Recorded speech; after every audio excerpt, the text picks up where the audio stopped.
Hey all, welcome back to my channel. As of now, we have seen how to draw the board, how to draw the numbers in the Pygame window, how to collect the input, and also how machine is going to generate the move. And don't worry about the code. I will give the code link in the description itself. And this is the last video in this playlist. In this video, at last we are left with two concepts. One is how the input is getting validated, and the second one is game loop. Okay, at first we will see the input validation. See, the execution is starting from this position, and I will run the game. You see, it is drawing the background, it is drawing the numbers. Later it is showing the text if you want to start the game, yes or no, and it is asking the input here, yes or no. See, we can give only yes or no, and it is not case sensitive, it is your wish. If you have given something else, it is not going to accept it. Okay? Even if you have give positions also, it won't accept it. That duty is done by the while loop. Until we have given yes or no, this loop will keep on executing and the screen will get keep on updated. Okay, and when we give yes, it will take yes. Okay, see, after giving yes or no, now as I have given yes, it is asking us to start the game. We need to give our position on the board. See, it is collecting our input word here and checking if that string is digit or not. This is a built-in function in the Python strings. If all the characters in the strings are digits, it will return true, else false.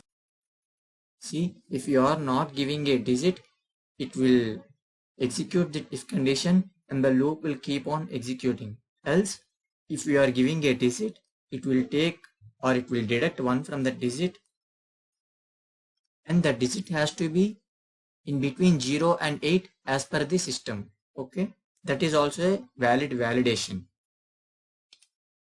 Later, it will update the position in the board, and it is given the S of the human position equals to true, means it is filled by the human being, and it is also appending in the human moves, and the screen is getting updated. Human plus equals to 1 is number of moves done by the human, total moves. Among the 9 moves, the one move is getting incremented here and the loop is getting break. If it is no, we are directly going to the machine starting the game in this while loop. Actually, a game is a loop.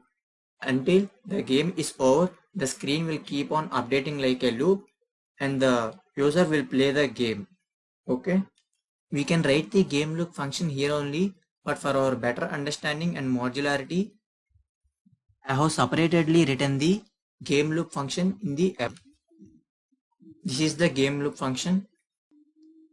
Global means the scope is global. Throughout the program, we can use it. Okay.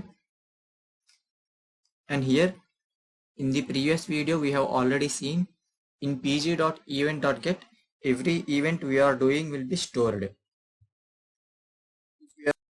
If it is pg.quit, the process will stop executing and window will be closed. See, we are checking previous generate is false or not. That we will be known in a minute. See, we will see why this previous generate is false. Because here I am going with 5th position. Okay. Later I am giving, it is asking us the position, but I am giving some string height. See, whenever I am giving a string, this word.is will become false and it will return true. It is returning true means machine has already generated its position. It will return back to the while loop here, and the while loop is again calling the game loop function by giving that boolean variable here. Since we have returned true, means previous generate is true, means machine has already placed its position. There is no need for the machine to again generate. and again it is asking the human being to give the correct position. Okay, hope it is clear to all. Once the position is given, it is updated in the human position, and it is true means the board is occupied at that position appending to the human position, human moves, and human moves we are incrementing. If human moves are greater than or equals to 3, we can check whether the human has won at any position or not. By using iterative combination, we are generating all possibilities of size 3. Okay. See, we are adding all the human moves in that combination. If we get 15 means human has won. It will return, hooray, you won the game string, and the string will be collected in this while loop. Since it is neither true nor false and it has given a string, it will execute this elif block. It will draw the background, it will draw numbers, and it will show that string, hooray, human has won the game, and will break from the game loop. See, later if we close the window will be ended. If human did not win and the total moves has become 9 means all the positions in the board is filled, but neither human nor machine is won. So it is written the string. It said I thank you for your efforts and display the and update the display. Okay, and the game will be ended here. And we have not seen this if block. In a similar fashion, if machine position is given by the generate move function, it will update in the board, and again it is added to the field slots, it is appended to the machine moves, and if it is 1, I said right, the generate move machine will first find of its winning. If it is 1 means it will return 1 from here, and that 1 will be collected in machine. If it is equals to 1, machine won the game, it will return that string, and that string will be displayed in the tic-tac-toe board, and it will end the function.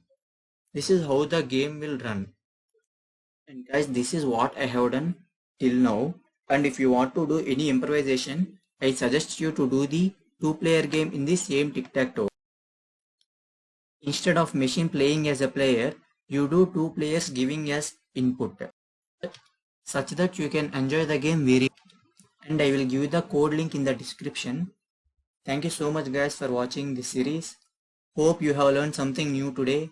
Have a nice day guys.